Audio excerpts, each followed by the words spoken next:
Hey everyone, and welcome back for another deep dive. Today, we're tackling a question that I think a lot of couples find themselves kind of wrestling with at some point. Yeah. Marriage versus cohabitation. Hmm. Is marriage really like the gold standard for legal protection? Or does cohabitation actually offer you more flexibility? We've got some really interesting research here that delves into both the legal and personal aspects. It's fascinating stuff. And honestly, some of the things we found were pretty surprising. What do you think? Yeah, I think it's easy to get caught up in the emotional side of things, Mm-hmm. but the legal and practical implications can have a huge impact, Yeah. sometimes even more so than the emotional aspects. Absolutely. So before we dive headfirst into all the nitty-gritty, Yeah. let's just take a step back and make Sure. sure we're all on the same page about what we're actually talking about here. Okay. So when we say marriage, we're talking about that legally recognized union. Right. The official contract that comes with a whole bunch of rights and responsibilities. Exactly. Cohabitation, on the other hand, is more about sharing a life Mhm. and a home together without necessarily entering into that formal legal agreement.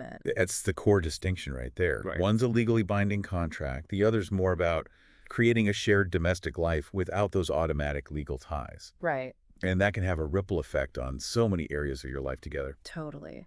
And those ripple effects, those are what we're going to be exploring today. So let's start with the whole idea of legal protections that come with marriage. We're talking tangible benefits, right? Absolutely. Tangible It's benefits. not just the whole emotional security thing. And one of the most compelling examples is inheritance rights. Okay. Let's say a married partner passes away suddenly and there's no will. Yeah.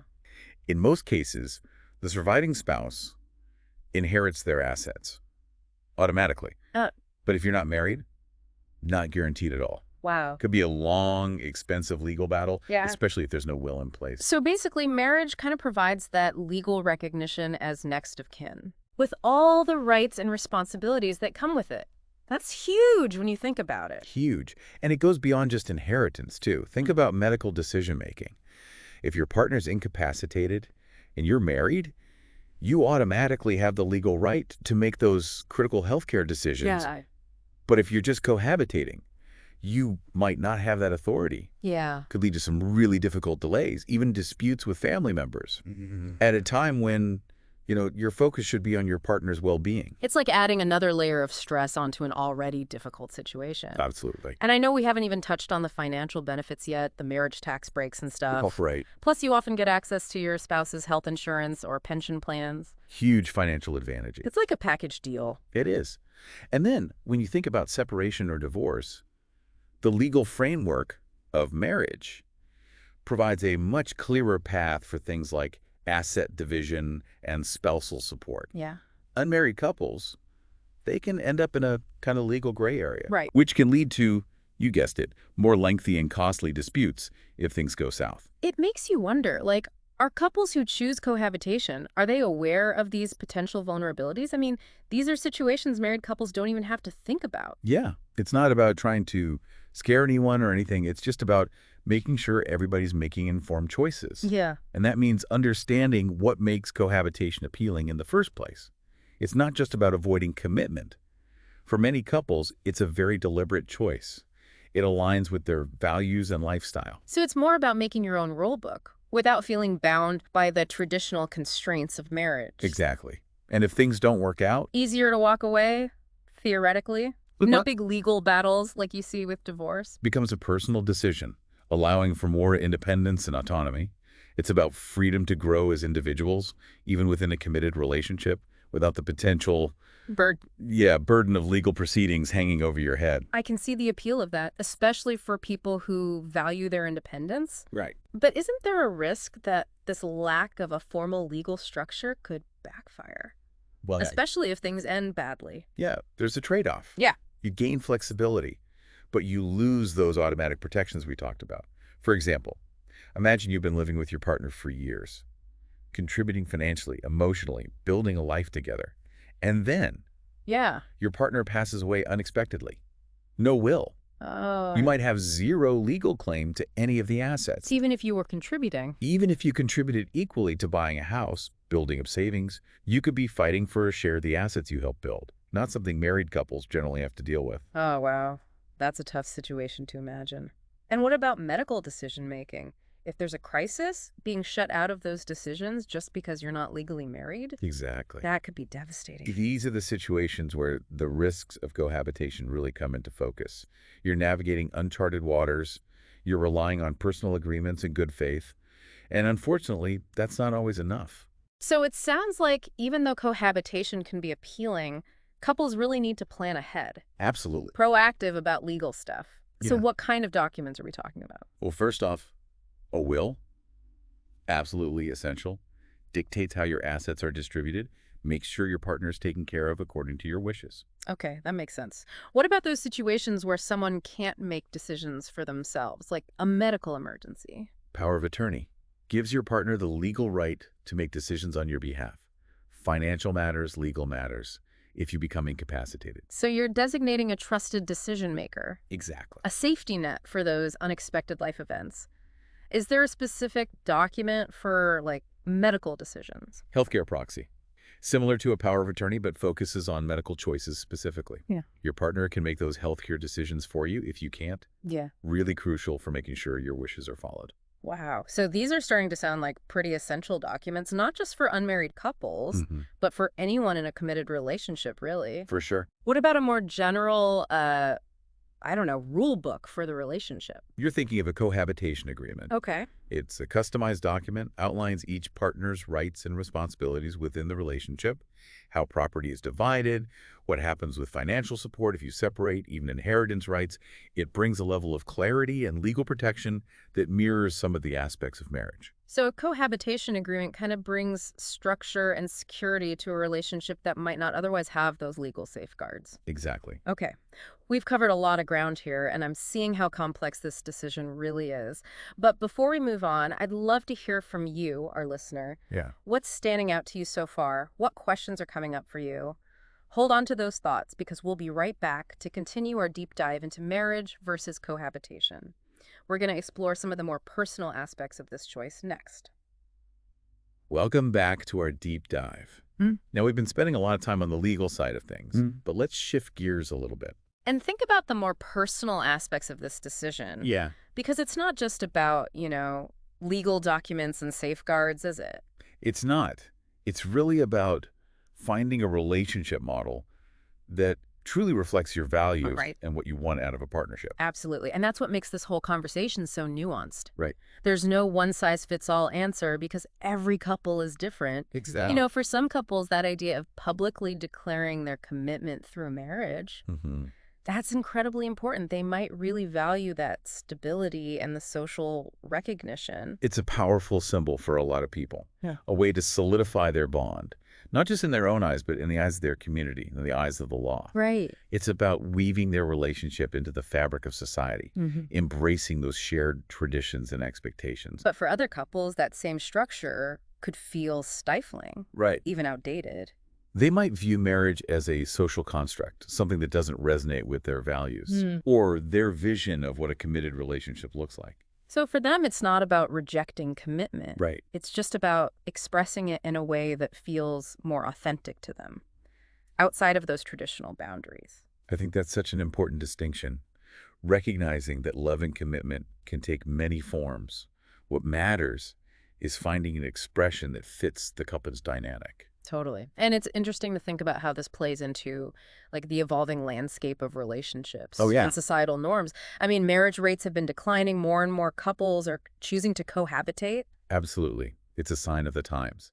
We're seeing these shifts in societal attitudes, changes in gender roles, a growing emphasis on personal autonomy. Right. People are questioning those traditional models. They're forging new paths, creating relationships that are tailored to their individual needs and aspirations. And that shift has sparked some important conversations about whether legal and social structures should adapt to recognize these more diverse relationship models. It's a valid question. Yeah. And it leads to these bigger debates about things like marriage equality, domestic partnerships, how we even define commitment in the 21st century. Right. It's about striking that balance between individual freedom Yeah. and social responsibility.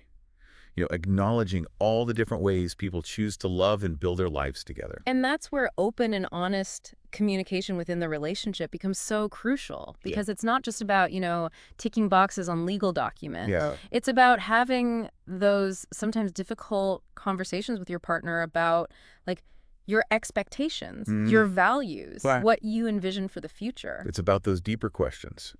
What does commitment really mean to each of you? What kind of structure and security do you need? Yeah. What are your hopes, your fears for the future of your relationship? Exactly. Those conversations can be tough, Oh, yeah, but they're so essential for building a strong foundation. absolutely. Regardless of whether you ultimately choose marriage Yeah. or cohabitation. It's about making sure those choices are aligned with your shared vision Right. for the future. You're creating a relationship that's authentic to both of you. And it's important to remember that it's not just a one-time conversation. It's Okay. an ongoing dialogue. As your relationship changes, grows, life throws curveballs at you, priorities shift, what you need from a relationship can evolve over time. So true. So revisiting those conversations periodically, checking in, being willing to adapt your choices, to meet the evolving dynamics of your relationship, that's key. It's about being flexible, Hmm. open within the partnership.